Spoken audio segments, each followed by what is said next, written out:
நீர்வாழ் தாவரமான ஆற்றுவாழை பொதுவாக நன்னீரில் தான் காண முடியும். ஆனால் தற்போது உவர் நீரிலும் ஆற்றுவாழை காணப்படுகிறது.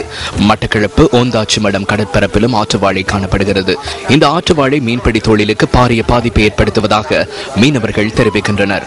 கடந்த காலங்களில் நிலவிய சீரற்ற வானிலை காரணமாக ஏற்பட்ட வெள்ளப்பெருக்கின் போது வெள்ள நீரை வெளியேற்றுவதற்கு நடவடிக்கை எடுக்கப்பட்டது. இதன் போது நன்னீரில் இருந்த ஆற்றுவாழை கடலுடன் ஒன்று சேர்ந்துள்ளதாக இப்பகுதி மக்கள் தெரிவிக்கின்றனர்.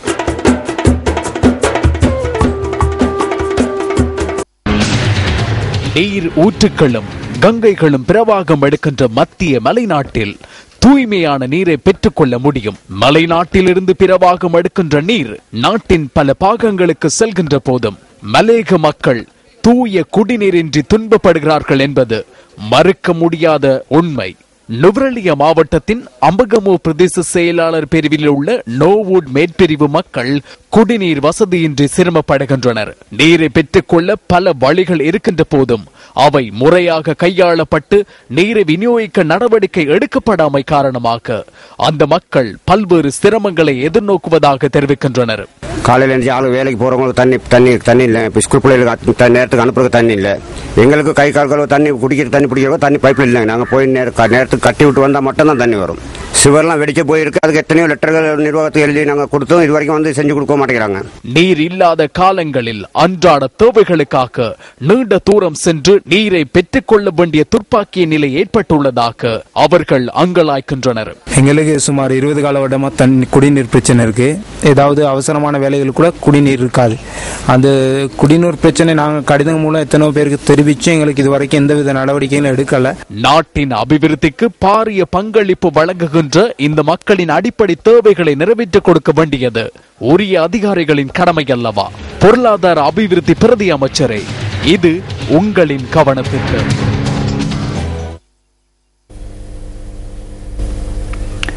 உத்தேச மின்சார கட்டண திருத்தத்தை மேற்கொள்வதற்காக மாத்திரம் மக்கள் கருத்துக்களை பெற்றுக் கொள்ளவில்லை என மக்கள் பயன்பாட்டு ஆணைக்குழு தெரிவிக்கின்றது. பல விடயங்களை அடிப்படையாக வைத்தே அதனை மேற்கொள்வதாக ஆணைக்குழுவின் பணிப்பாளர் நாயகம் தமித குமாரசிங்க கூறினார்.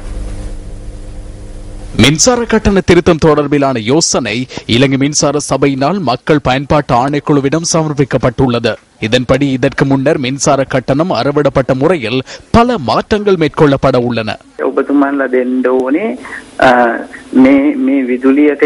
மின் உற்பத்திக்கான செலவுகளை குறைத்துக் கொள்வது தொடர்பிலான ஆலோசனைகளை நீங்கள் வழங்க வேண்டும். அதன் மூலம் மின்சார கட்டணத்தில் திருத்தங்களை மேற்கொள்ள முடியுமா? அதே போன்று சமூக பொருளாதாரத்தில் இதன் தாக்கங்கள் என்ன என்பது தொடர்பிலான ஆலோசனைகளையும் உங்களிடமிருந்து எதிர்பார்க்கின்றோம். வெட்டுப்பாவனை மற்றும் சமயஸ்தலங்களுக்கான மின் கட்டணம் அலகுகளை அடிப்படையாக வைத்து அறவிடப்பட உள்ளது. தற்போதைய முறையின் கீழ் அலகு மட்டத்தினை அடிப்படையாக வைத்தே மின் கட்டணம் அறவிடப்படுகிறது. எனினும் புதிய முறைமையில் இந்த நடைமுறையில் மாற்றம் மேற்கொள்ளப்பட்டுள்ளது. நாட்டில் சுமார் 5.4 மில்லியன் பாவனையாளர்கள் மின்சாரத்தை பயன்படுத்துகின்றனர். அவர்களில் 3.2 மில்லியன் பாவனையாளர்கள் மாதாந்தம் சராசரியாக 90 அலகுகளை பயன்படுத்துகின்றனர். உத்தேச மின்சார கட்டண திருத்தம் மூலம் 90 அலகுகளுக்கு குறைவான அலகுகளை பயன்படுத்தும் 59% மின் பாவனையாளர்களின் மின் கட்டணம் 168 வீதத்தால் அதிகரிக்கப்பட உள்ளமை குறிப்பிடத்தக்கது. විදුලි බිල 50%කින් වැඩි කරන්න ආණ්ඩුව හදනවා. மின்சார கட்டணத்தை 50 வீதத்தால் அதிகரிப்பதற்கு அரசாங்கம் முயற்சி செய்கின்றது. இவ்வாறான ஒரு யோசனை தமது ஆணைக்குழுவுக்கு கிடைத்ததாக மக்கள் பயன்பாட்டு ஆணைக்குழுவின் தலைவர் பகிரங்கமாக கூறியிருந்தார். மக்களின் வாழ்க்கை செலவை மேலும் அதிகரிக்கவே அரசாங்கம் முயற்சி செய்கின்றது. இது நியாயமான ஒரு தீர்மானம் அல்ல. அந்த பொறுப்பை அரசாங்கம் ஏற்றுக்கொள்ள வேண்டும். 2005ஆம் ஆண்டிலிருந்து மின் கட்டணம் எத்தனை தடவைகள் அதிகரிக்கப்பட்டது? கெரவலப்பிட்டிய மின் உற்பத்தி நிலையத்திலிருந்து நுரைச்சோலை மின் உற்பத்தி நிலையம் வரை அனைத்து பிரிவுகளிலும் இடம்பெறும் ஊழல் மோசடிகளும் திருட்டுச் சம்பவங்களும் மக்களின் பிரச்சனைகள் அல்ல. அரசாங்கம் மேற்கொள்ள உள்ள இந்த திருத்தம் மூலம் வறுமை கோட்டின் கீழ் வாழும் மக்களே அதிக அளவில் பாதிக்கப்படுவர். இதற்கு அரசாங்கம் தற்போது பல்வேறு காரணங்களை கூறுகிறது. 71 பில்லியன் நிலுவையை சீர் செய்வதற்கு 2 முறைகளை காணப்படுகின்றன. அரசாங்கம் நிவாரணம் வழங்குவது ஒரு முறை, அல்லது பாவனையாளர்கள் மீது இதன் சுமையை சுமத்துவது மற்றைய முறையாகும். இதன் பின்புலத்தில் புதிய மின்சக்தி அமைச்சர் பதவியேற்ற போது என்ன கூறினார்? மின்சார கட்டணத்தை அதிகரிக்காமல் இருப்பதற்கு முயற்சி செய்வதாக கூறினார். எனினும் நேற்று என்ன கூறியுள்ளார்? மின்சார கட்டணத்தை அதிகரிக்க வேண்டும் என கூறினார்.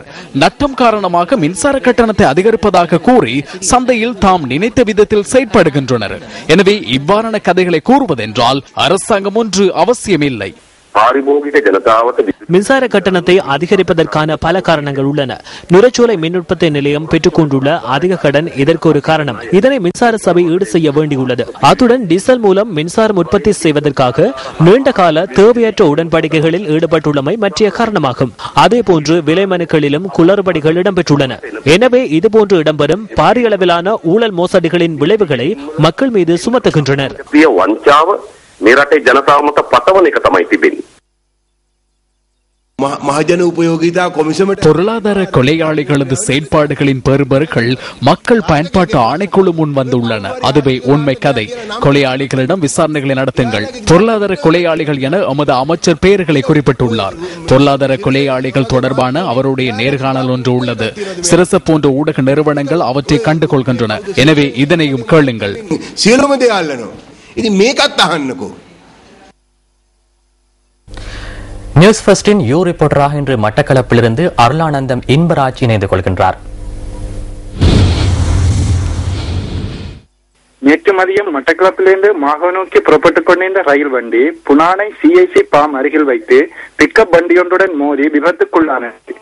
பிக்கப் வண்டியில் பயணித்த சாரதி பலத்த காயங்களுக்கு உள்ளாகி புலனறுவை தேசிய வைத்தியசாலையில் அவசர சிகிச்சைகள் பிரிவில் அனுமதிக்கப்பட்டு சிகிச்சை பெற்று வருகின்றார். யூ ரிப்போர்ட்டிற்காக மட்டக்களப்பிலிருந்து அருளானந்தம் இன்பராஜ்.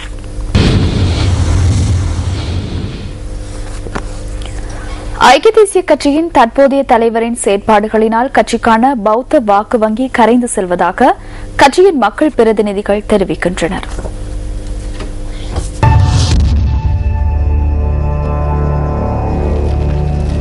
මේ UNP එකේ ඉන්න UNP එක වෙනුවෙන් සටන් කරන UNP එකේ ජනතාවට වැඩ කරන අපිට UNP එකේ පක්ෂ මූලස්ථානය ඇතුළටවත් යන්න විදියක් නැහැ.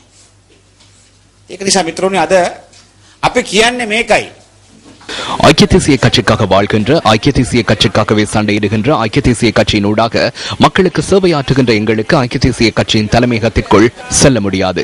ஐக்கிய தேசிய கட்சியின் தலைவர் ரணில் விக்ரமசிங்க பௌத்த மக்களை மறந்து இந்த பயணத்தை தொடர உள்ளார். பௌத்த மக்களை மறந்து அவரால் இந்த பயணத்தை மேற்கொள்ள முடியாது. ராமஞ பீடத்தின் மகாநாயக்க தேரர் நாபானி பிரேமசிறி தேரர் ஆகியோரை நியமன கடிதங்களை கையளிக்கும் நிகழ்வு கடந்த 4ஆம் தேதி நடைபெற்றது. இந்த நிகழ்வை முன்னிட்டு ஏற்பாடு செய்யப்பட்ட வைபவம் சுதந்திர சதுக்கத்தில் நடைபெற்றது. நாட்டின் பிரதான எதிர்க்கட்சி பிரதிநிதித்துவப்படுத்தும் தலைவருக்கு இந்த நிகழ்வுக்கு செல்ல முடியவில்லை. எதிர்க்கட்சியில் உள்ள பெரும் எண்ணிக்கையிலான தலைவர்கள் இந்த நிகழ்வுக்கு வருகை தந்திருந்தனர். எனினும் ரணில் விக்ரமசிங்கவிற்கு அங்கு செல்வதற்கான சந்தர்ப்பம் கிட்டவில்லை. அந்த வேளையில் அவர் கிரிக்கெட் போட்டிகளை பார்த்துக் கொண்டிருந்தார். கிரிக்கெட் போட்டி நிறைவடைந்ததும் அவரால் இந்த நிகழ்வுக்கு செல்ல முடியவில்லை. புத்த தர்மம் பாதுகாக்கப்பட வேண்டும் என யாப்பில் குறிப்பிடப்பட்டுள்ளது. அவ்வாறு குறிப்பிடப்பட்டிருக்கையில் ரணில் விக்ரமசிங்க மற்றும் திஸ்ஸா தனாக் ஆகியோர் எவ்வித கவனமும் செலுத்தாது முன்னோக்கி கொண்டு செல்ல முயற்சிக்கின்றனர். அதனாலேயே ஐக்கிய தேசிய கட்சி தொடர்ச்சியாக 19 ஆண்டுகள் தோல்வியை சந்தித்துள்ளது என்பதை நினைவூட்ட வேண்டும். මේක ඉස්සරහට ගෙනියන්න හදනවා. ඒ නිසා තමයි දිගින් දිගටම අවුරුදු 19ක් එක්සත් ජාතික පක්ෂය ඇරදිලා තියෙන්නේ කියන එකත් අපි මතක් කරන්න ඕනේ.